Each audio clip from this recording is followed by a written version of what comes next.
Friend, आज के इस वीडियो में हम कुछ 10 सेलेक्टेड क्वेश्चन करने वाले हैं जो आपको आने वाले कई एग्जामों में काफ़ी हेल्पफुल रहने वाली है। तो चलिए फ्रेंड, वीडियो को स्टार्ट करते हैं। क्वेश्चन नंबर 1 है, यहाँ 11 लिखा हुआ है लेकिन इसको हम 1 मानेंगे। क्वेश्चन नंबर 1 है, साइबेरियन जलवायु में किस प्रकार के वन पाए जाते हैं? ऑप्शन ए है पर्णपाती वन, ऑप्शन बी है शंकुधारी वन, ऑप्शन सी है उष्णकटिबंधीय वन और ऑप्शन डी है मोंटेन चारागाह। तो साइबेरियन जलवायु में कैसे वन पाए जाते हैं?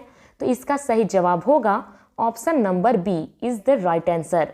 शंकुधारी वन साइबेरिया उत्तरी ध्रुव के निकट जलवायु अत्यधिक शीत है। शीत यानी कि बहुत ठंड रहने की वजह से वहां पर शंकुधारी वन पाए जाते हैं। साइबेरिया में मुख्यतः टैगा व टुंड्रा प्रकार की वनस्पति पाई जाती है।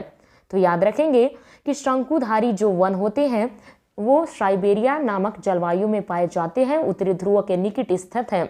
वहाँ की ध्रुवीय जलवायु अत्यधिक ठंड है और साइबेरिया में मुख्यतः टैगा व टुंड्रा प्रकार की वनस्पति पाई जाती है। तो वहाँ हर एक क्वेश्चन से इम्पोर्टेंट क्वेश्चन भी निकल कर आ रहा है। तो क्वेश्चन नंबर 1 का सही जवाब होगा शंकुधारी वन, और इससे संबंधित जो ये और भी जवाब है उसे भी आप याद कर लेंगे कि ध्रुवीय जलवायु अत्यधिक शीत वहाँ पर पाई जाती है और यहाँ का मुख्य वनस्पति टैगा व टुंड्रा होती है। अब चलिए क्वेश्चन नंबर 2 की ओर आगे बढ़ते हैं। क्वेश्चन नंबर 2 है, गन्ना उत्पादन में भारत का विश्व में कौन सा स्थान है? गन्ना यानी कि ईख उत्पादन में भारत का कौन सा स्थान है? ऑप्शन नंबर ए है पहला, ऑप्शन बी है दूसरा, ऑप्शन सी है तीसरा और ऑप्शन डी है चौथा। तो दोस्तों इसका सही जवाब होगा ऑप्शन नंबर बी, गन्ना उत्पादन में भारत का दूसरा स्थान है। यानी कि इससे और क्वेश्चन उभर कर आते हैं कि ब्राजील विश्व का सबसे बड़ा गन्ना उत्पादक देश है और भारत विश्व का दूसरा सबसे बड़ा गन्ना उत्पादक देश है। तो यहाँ आपको 2 क्वेश्चन निकल कर आते हैं इस क्वेश्चन से, यानी कि फर्स्ट स्तर पर ब्राजील है और जबकि सेकेंड स्तर पर भारत है। ये है दूसरे स्तर पर और ब्राजील है फर्स्ट लेवल पर। तो एक एक क्वेश्चन से आपका डबल क्वेश्चन उभर निकल कर आता है। तो ये बहुत ही इंपॉर्टेंट रहने वाली है ये वीडियो। चलिए अब क्वेश्चन नंबर 3 की ओर आगे बढ़ते हैं। क्वेश्चन नंबर 3 है, भारत में मुख्यतः पेट्रोलियम किस में पाया जाता है?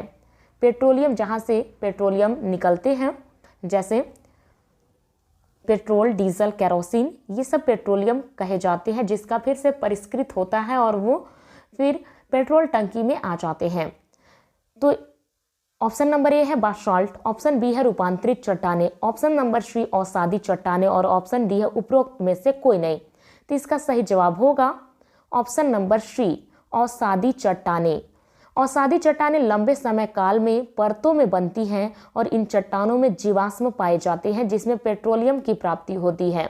तो जी हाँ, इसका सही जवाब होगा अवसादी चट्टाने, जिसमें पेट्रोलियम पाया जाता है और लंबे समय तक कई सारे परतों में ये पहले चट्टानें बनती हैं और जीवाश्म पाए जाते हैं और इसी से ही पेट्रोलियम की प्राप्ति होती है। तो चलिए अब क्वेश्चन नंबर 4 की ओर।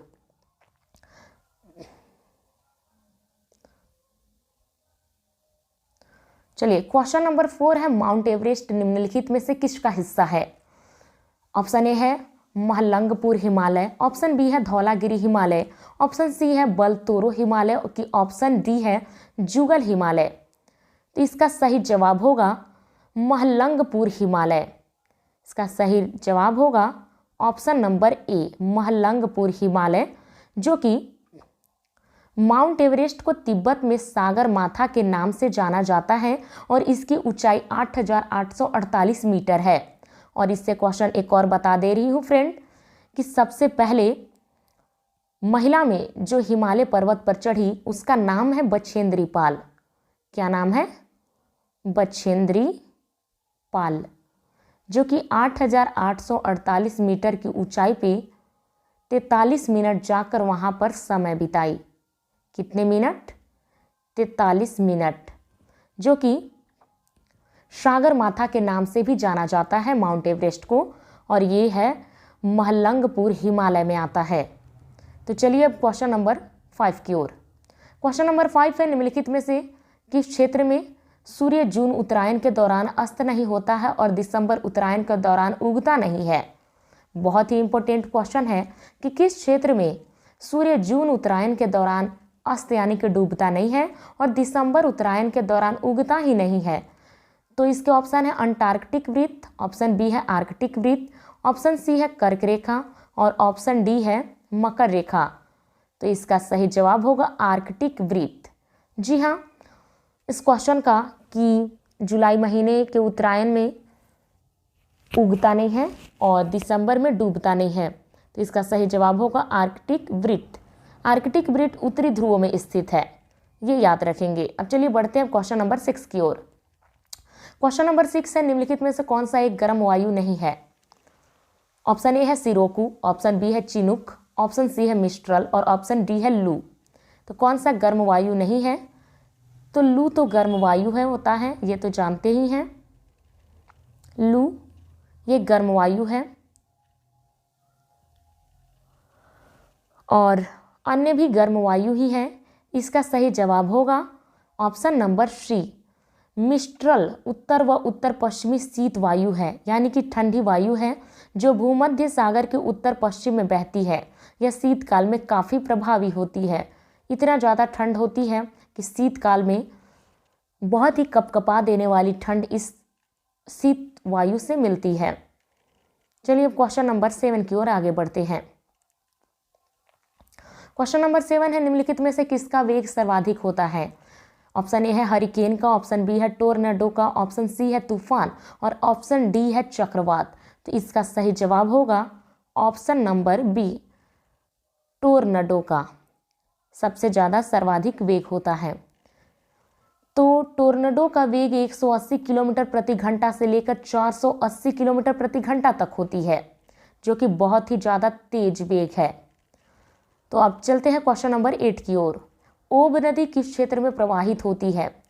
ऑप्शन ए है अफ्रीका की जायरे, ऑप्शन बी है एशिया पाकिस्तान, ऑप्शन सी है एशिया रूस की, ऑप्शन डी है अमेरिका और कनाडा।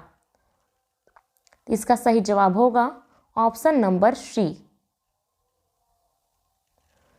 कि ओब नदी पश्चिम साइबेरिया की प्रमुख नदी है। यह विश्व की 7वीं सबसे लंबी नदी है और ओब नदी की कुल लंबाई 3650 किलोमीटर है। अब देखिए इसमें से मेन 3 टॉपिक्स आ जाते हैं कि ओब नदी किस किस देशों से होकर गुजरती है। तो इसका सही जवाब होगा एशिया और रूस। और यह साइबेरिया जो देश है, साइबेरिया की प्रमुख नदी है। यह विश्व की 7वीं यानी कि 7 लेवल पर आती है, 7th लेवल पर 7वीं सबसे लंबी नदी है और इसकी लंबाई भी लिखा हुआ है 3650 किलोमीटर। तो ये मेन टॉपिक निकल कर आते हैं ओब नदी से कि एशिया और रूस से गुजरती है, साइबेरिया की प्रमुख नदी है, विश्व की 7वीं सबसे लंबी नदी है और ओब नदी की लंबाई 3650 किलोमीटर है। अब बढ़ते हैं क्वेश्चन नंबर 9 की ओर। क्वेश्चन नंबर 9 है पश्चिमी ऑस्ट्रेलिया में निम्नलिखित में से क्या सर्वाधिक पाया जाता है। ऑप्शन ए है सर्वाधिक जलप्रपात, सर्वाधिक कोरल रीफ, सर्वाधिक समुद्री गुफाएं, ऑप्शन डी सर्वाधिक मरुस्थल।